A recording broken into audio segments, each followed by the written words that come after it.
Okay, so now we have gotten the home inspection back, we've gotten the appraisal back. What does all that mean? Okay, and so I'll start first with the inspection.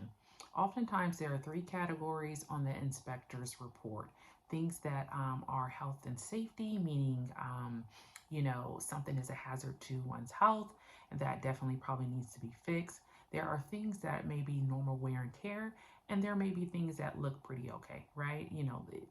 Are in pretty much decent condition based on the year of the home or any of those things. Okay. And so in the inspection period, that is our time to look at everything that the inspector put on there, evaluate the things, see if there's things we want to request from the seller to fix, and then we put together a report for the seller to fix these things that we request. If the report looks great, there may be a few minor things. Maybe we may ask the seller for just a seller credit to fix those minor things. So there definitely will be variations on what is requested based on the inspection report.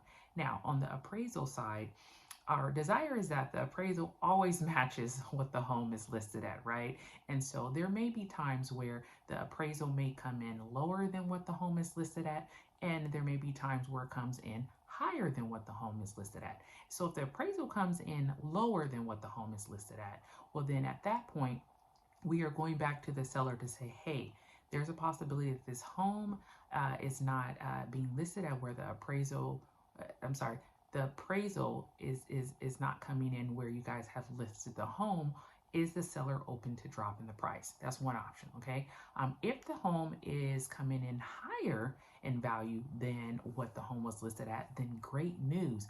You are coming in with positive equity, okay? And so I'll take to the next video.